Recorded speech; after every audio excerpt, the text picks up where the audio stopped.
Fala galera, voltando aqui depois de muito tempo, né? Acho que foi quase uma semana desde o último vídeo que eu postei, né? Desculpa que eu tinha um monte de negócio pra fazer, aí eu ia postar segunda, mas aqui fora a tarde inteira. Aí eu gravei ontem, né, na terça, só que aí a tecnologia me derrubou e corrompeu o arquivo do vídeo, aí eu não consegui gravar de novo, porque já era tarde demais. E aí eu só tô conseguindo gravar agora, né? Acho que são quase 4h30. Tentar postar isso aí de noite ainda. Mas é isso, que eu ia pedir desculpa, e também se tiver algum barulho de fundo, tá caindo o mundo aqui do lado da minha casa. Então eu espero que não atrapalhe muito o áudio, espero que esteja legalzinho, né? Então, e eu vou manter o mesmo assunto do vídeo que eu gravei, né, do ontem, corrompeu. Eu pensei em mudar para outra coisa, falei, acho que o mundo não quer que eu faça esse vídeo, mas nós vamos fazer porque assim. Então a gente vai falar do quê? Vai falar de salary cap e também falar um pouquinho sobre free agent em si, né? Não sobre a free agency, o que vai acontecer, isso eu vou fazer acho que mais pra frente, né? Mas falar sobre free agent, falar sobre tag, falar sobre essas coisas, além obviamente do espaço salarial. Então vamos lá, o que é o espaço salarial? É o limite que os times têm para gastar com o salário de jogador. Aí nessa área você inclui o quanto eles recebem por ano, bônus de assinatura, bônus de estar no elenco em certa data, bônus de ir para os treinos de pré-temporada, né? Então os minicamps, os camps que não são obrigatórios, como é o training camp, se ele participar deles ele ganha mais um bônus, né? Então é bônus de alguma estatística, bônus de liderar a liga em tal coisa, jogar o número de snaps, né? Então tudo isso conta no espaço salarial, né? Ele não é igual para todos os times, porque os times eles podem ficar com o que sobrou de espaço salarial no ano anterior, eles podem levar isso para o ano seguinte. Por isso que a gente vê, por exemplo, times que têm muito espaço salarial, como é, por exemplo, o caso agora de Jaguars, que tem muito espaço, Jazz tem muito espaço, e aí os times se dispensam nisso quando eles estão montando os salários deles. Mas uma coisa também que previne que um time fique sempre com pouco espaço, usando pouco espaço salarial, é que eles têm que usar no espaço de, se não me engano, 4 ou 5 anos, 95% de todo o cap. Né? Então a gente vai ver talvez um time que usou pouco nos primeiros 2, 3 anos, começar a gastar muito, porque eles têm que usar o mínimo, né? Tem que usar um mínimo, porque senão Senão, eu não lembro direito o porquê que tem essa regra, o salary cap é muito confuso e tem muita regra, né? Para você entender realmente tudo que tem, é só lendo o acordo coletivo entre a NFL e a Associação de Jogadores. Né, e é muito complicado, é muito técnico, né, o que está escrito lá. Né, o que eu sei, eu peguei de um livro que eles fizeram analisando justamente esse acordo coletivo. Né, no caso, o acordo coletivo de 2011, né, que agora já venceu. Né, então, de 2016, eu vou colocar o livro aqui na descrição, o nome. É um livro muito bom, né, ele é em inglês, então para quem entender mais o idioma e quiser comprar, eu recomendo bastante. Né, por mais que seja um assunto muito difícil, eles fazem o possível para tentar explicar isso da forma mais fácil. Eles falam de tudo lá, falam sobre contrato de calouro, falam sobre como é negociação, como é troca, como é corte, né, as filosofias diferentes dos times quando usar o salary cap. Então você tem time que prefere, né, não gastar muito em free agency, mas sempre renovar com seus jogadores. Tem time que se gasta muito dinheiro na free agency para tentar melhorar o elenco. Então você tem sempre essas variações.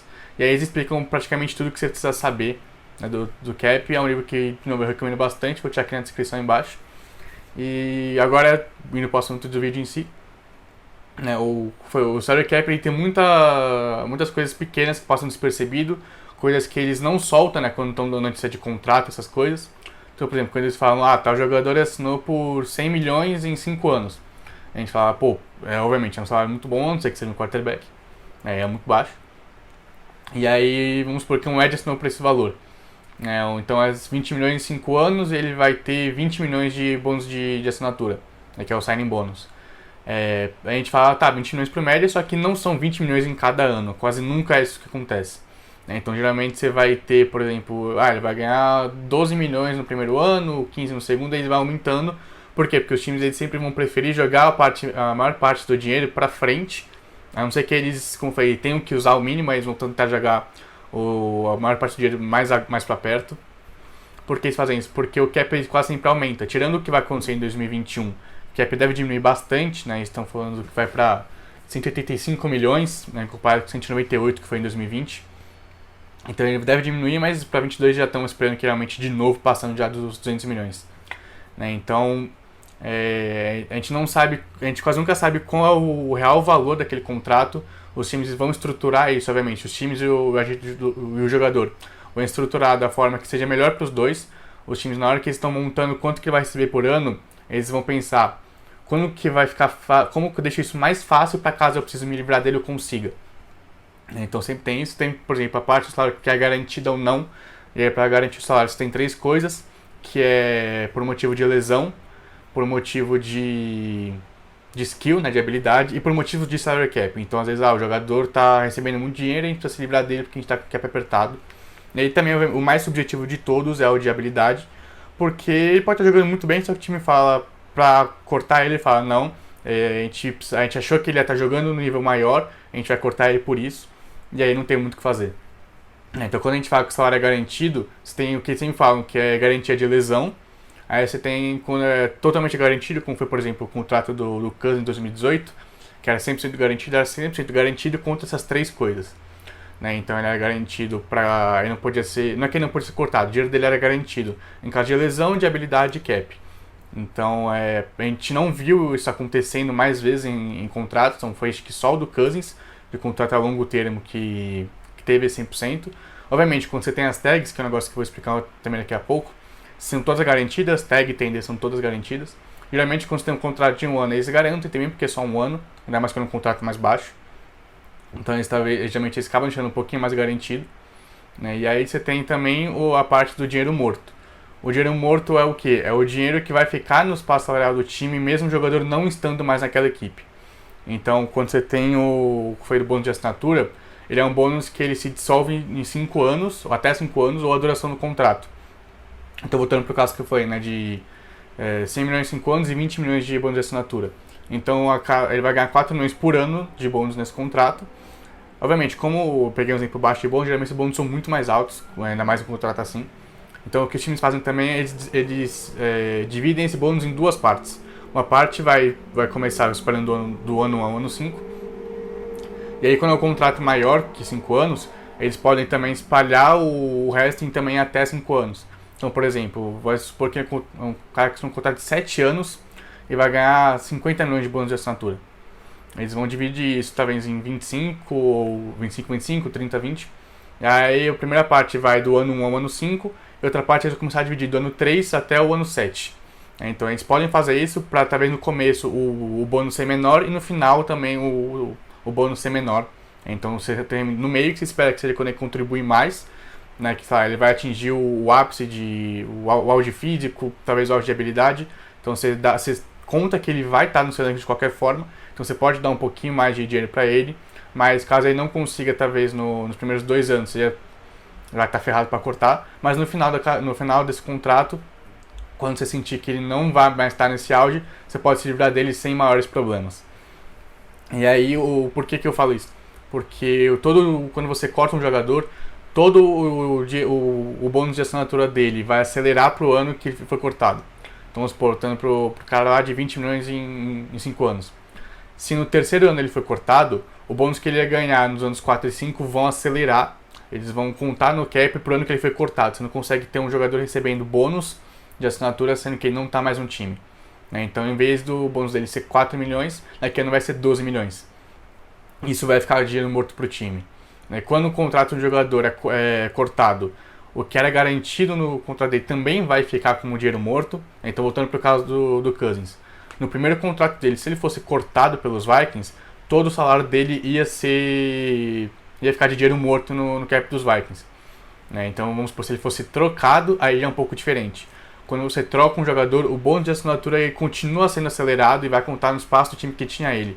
Mas o salário, sendo garantido ou não, vai começar a ir vai contar no espaço salarial do time que trocou por ele. Então, vamos supor, estamos falando do tal jogador. Vamos pegar um exemplo aleatório. O Deshaun Watson vai para os Jets. O que é bônus de assinatura do Deshaun Watson vai contar no cap dos Texans. O que era de salário do Deshaun Watson vai contar no cap dos Jets a partir de agora. Então é assim que funciona. Isso vai acontecer? Provavelmente não. Não acho que o Watson quer os Jets.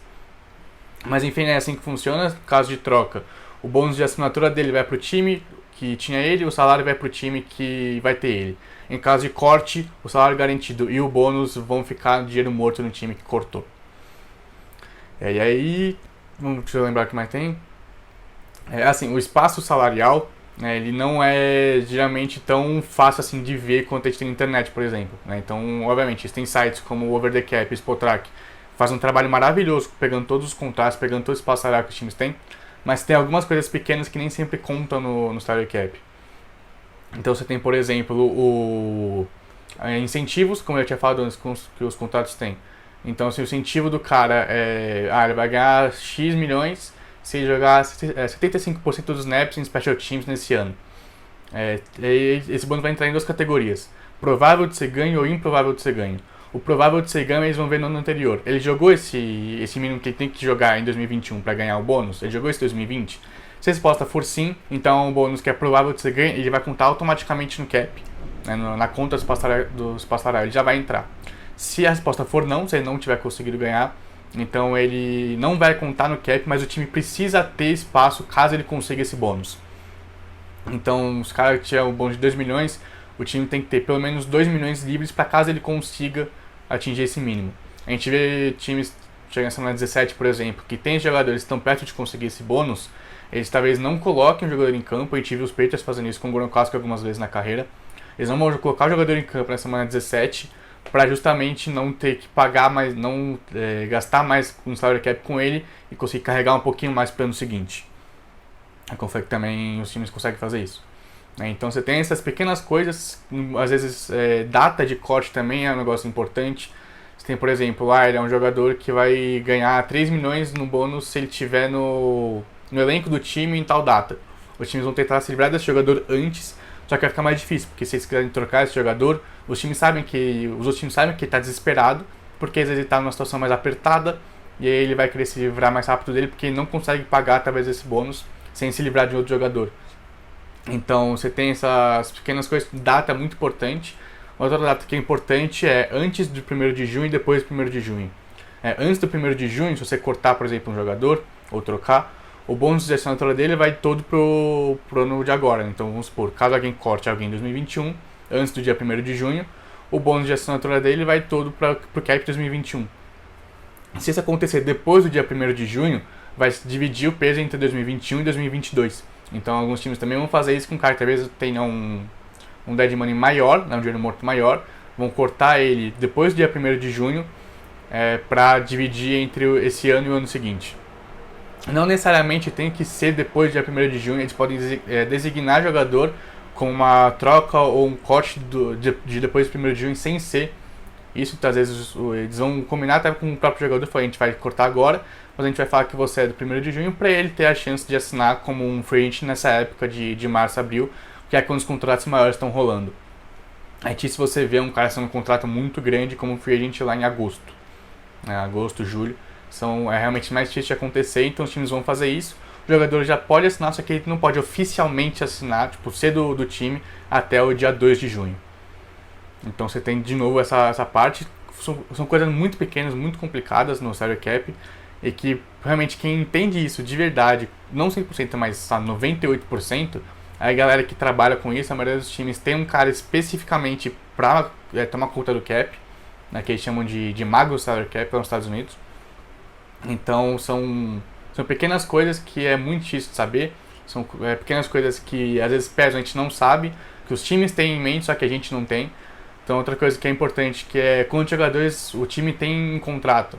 Tentar do time ter, 15 milhões em salary cap, mas eles terem 35 jogadores em contrato. Porque eles vão ter que pagar o mínimo, pelo menos o mínimo, para encher o elenco. E aí o que era um espaço de 15 milhões acaba virando um espaço de 2 milhões ou até negativo.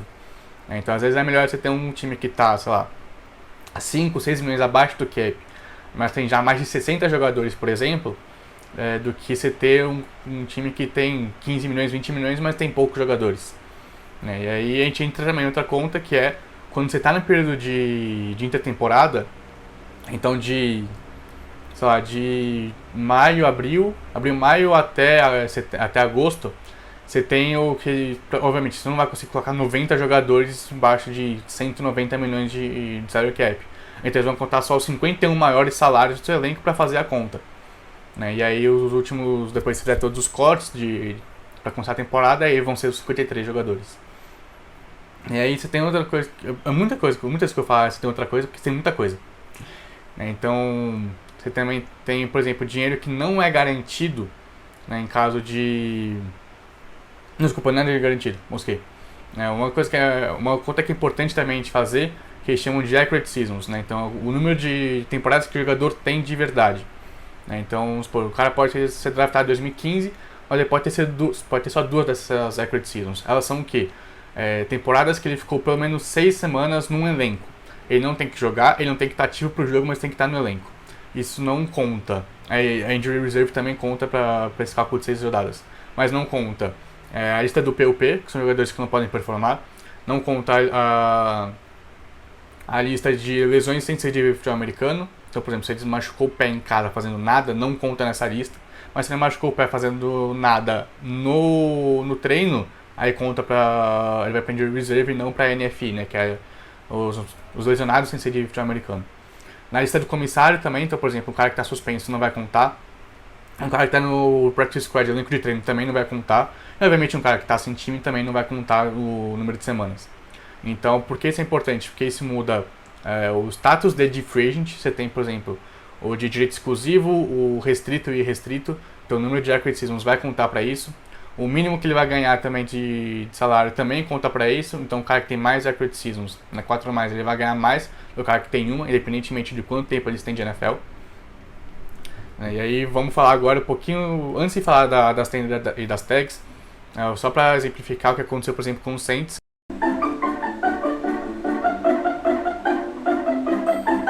Só para exemplificar também o que acontece com o salary cap, a gente tem o caso dos Saints. Os Saints estão talvez no maior fiasco de cap que eu já vi, acho que o maior fiasco de cap dos últimos anos. Isso aconteceu por quê? Para os Saints, desde o começo dele até 2005 mais ou menos, eles eram um time fraco, né? Acho que estavam com... Até você vai ficar bravo, mas era uma das piadas da liga até o Peyton e o Brees chegarem, porque é um time que quase nunca chegava em playoff, quando ganhava a divisão. Tinha um dos piores recordes da liga, né, na história da liga, um dos piores porcentagens de vitória. Então, junto com, por exemplo, a gente tinha o Lions hoje, o Browns também dos anos 2000 até 2019, aconteceu, o Saints também é um motivo de piada, lá nos anos 80 e 90. Não eram times fortes, eram times, pelo contrário, muito fracos. Né, até que chegou 2006, que a gente teve o Brees e o Sean Payton, e aí montaram uma das maiores duplas de técnico e quarterback da história, né, quebraram vários recordes, ganharam o Super Bowl em 2009. Só que depois de um tempo o elenco começou a se desfazer um pouco. Né? Então, por muito tempo o Saints era um time que não tinha muita defesa, não tinha um ataque muito poderoso que conseguia colocar 35 pontos ou mais por jogo para tentar ganhar jogos mesmo com essa defesa fraca.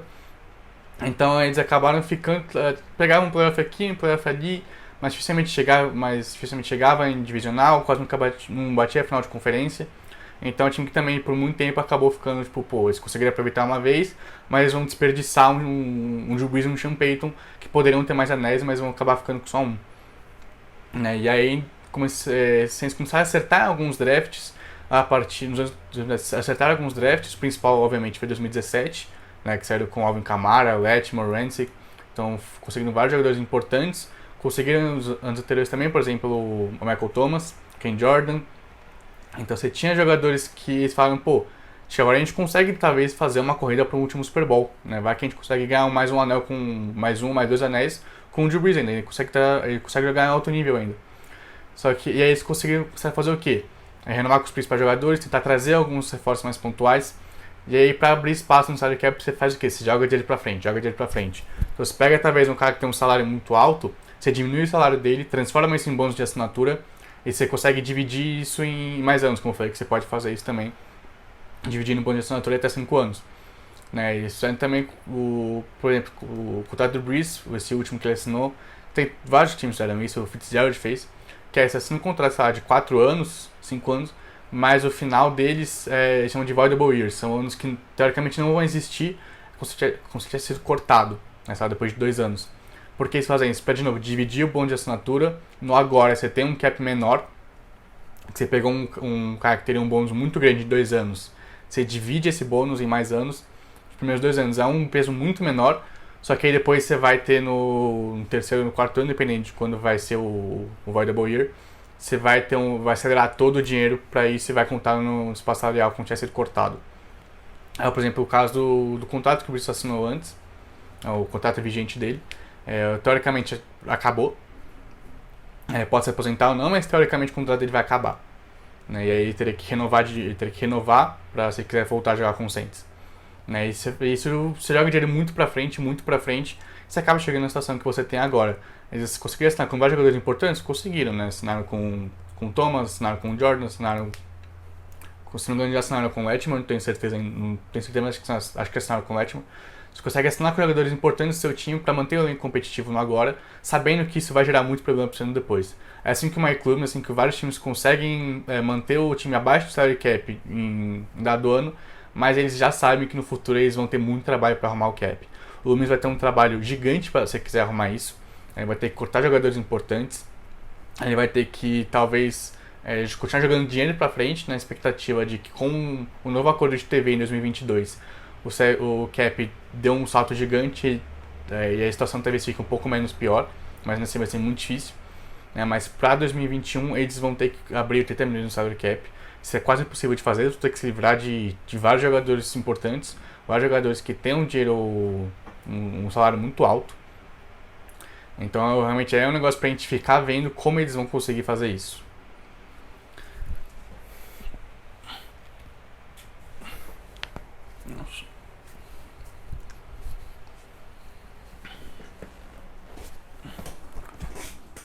Nossa, viado do céu. Gostei. Agora para acabar o vídeo, né, explicar um pouquinho que foi o free agent em si. Né, como eu falei também em algum momento do vídeo, o free agent você tem 3 classificações. Você tem o de direito exclusivo, você tem o que é irrestrito e o irrestrito. O direito exclusivo é o quê? Ele é do time praticamente. A não ser que o time não queira ele é do time. Né, então são jogadores que não tem nem tem até 2 temporadas de Accurate Seasons. Né, então você tem 0, 1 ou 2, ele é um cara de direito exclusivo. Se o time botar o mínimo que eles têm que dar ali, também todos esses dias são tabelados. Se ele der esse mínimo, o cara já vai ficar no time. Se o time não der, ou der, mas depois quiser retirar, aí sim ele é um agente livre e pode assinar com qualquer time. Você tem o restrito, que é o cara que tem 3 accurate seasons, que o time pode botar a tender. A tender é o quê? Você tem 4 tenders diferentes. Você tem a tender que é só poder cobrir a oferta que ele recebe. Se você cobrir, ele fica no seu time. Você tem a tender que ele pode cobrir a oferta. Se ele não quiser ou não conseguir, ele ganha uma escolha igual à escolha que tal jogador foi selecionado. Obviamente, isso não vai valer para jogadores que não são draftados. Né? Então, você tem... se o cara, vamos supor, uma escolha de 4ª rodada, o time bota a tender de 4ª rodada nele, né? A tender de draft original dele. O time, além de ter que assinar com o jogador, vai ter que dar uma escolha de 4ª rodada pro time que tinha ele. Tem a tender de 2ª rodada. Obviamente, as tender variam entre 3ª e 7ª rodada. Né? Então, 2ª e 1ª são casos à parte. 2ª rodada é uma tender exclusiva, que, assim como a de original, o time vai ter que dar o contrato e uma escolha de 2ª rodada. Você tem a tender de 1ª rodada, que, como dá pra perceber, o time vai ter que assinar e dar uma escolha de 1ª rodada pro time. Geralmente, quando você tem a tender de 1ª e 2ª rodada, são poucos times que vão ter interesse em assinar com a jogador no free agency, porque sabem que além de ter que dar um contrato para ele, né, obviamente, se for colocar uma tender tão alta nesse cara, deve ser porque o time tem interesse em renovar, deve ser porque ele é bom, e se ele fosse para o mercado, ele teria interesse de vários times. Então, os times, além de terem que convencer desse cara um contrato relativamente grande, vão ter que dar uma escolha alta pro time, então são muitas coisas que o time teria que perder. A escolha de draft na NFL é muito importante. É difícil a gente ver, tirando o caso de Bill O'Brien à parte, é difícil a gente ver jogadores com trocas, por exemplo, teve a do Harden na NBA, que envolve 15 mil escolhas de primeira rodada. Na NFL isso é um pouco mais raro, o time gastar tanto assim em primeira rodada, porque é muito mais importante. Como você tem mais jogadores, você tem é muito importante ter o cara com contrato de calor, mas isso aí é um papo também para outro vídeo. Sim, você tem a tenda de primeira rodada. Aí quando o cara é irrestrito, os times podem botar as tags. As tags você tem 3. Franchise Tag, Exclusive Franchise Tag e a Transition Tag. A Franchise Tag é a mais comum que a gente tem, que é o time vai botar a tag, ele pode conversar com os outros times, só que pra ele ir pro time, vai ter que dar 2 escolhas de primeira rodada pro time que botou a tag nele. Então, geralmente a gente vê poucas vezes um time querendo fazer isso, perder 2 escolhas de primeira rodada, dar um contrato grande para um jogador. Então, geralmente, quando o cara bota a franchise tag, quase ninguém vai querer assinar com ele. A não ser que seja um cara muito bom que você fala, tá bom, vale a pena dar as escolhas, Então a Patrick Mahomes tá na franchise tag. Todo mundo vai falar, mano, foda-se que eu tenho Mahomes, eu quero Mahomes. Então, a não ser que jogador desse calibre, poucos times vão atrás do jogador que tá com franchise tag. Você tem a Exclusive Franchise Tag, que é a tag exclusiva. Nela você não pode... o jogador não é liberado para assinar com outro time. Ele não pode ter conversa de contrato com outro time, só com o time que botou a tag. Obviamente ela é mais cara. A gente também tem a Transition Tag. A tag você também tem o jeito de cobrir a oferta, só que caso você não queira ou não consiga, você não ganha nada. Você só perde o jogador mesmo.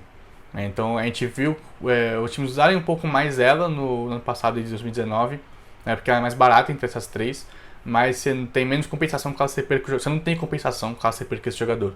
Então também é risco baixo, porque é mais barata, só que também não tem muita recompensa caso você perca. E também a liga tem algumas regras para não ter um número muito grande de franchise tag em algum jogador. Então, por exemplo, você colocou a franchise tag num jogador, ele vai receber a média dos 5 maiores salários da posição dele ou 120% do salário dele no ano anterior, o que for mais alto. Mesma coisa se ele receber a franchise tag pela segunda vez. Vai ser a franchise tag, o valor das 5 maiores salários na posição ou o 120% da franchise tag do ano anterior, o que for mais alto. Caso ele seja pela terceira vez a franchise tag, aí já muda um pouco, é 144% do que era a franchise tag no ano anterior.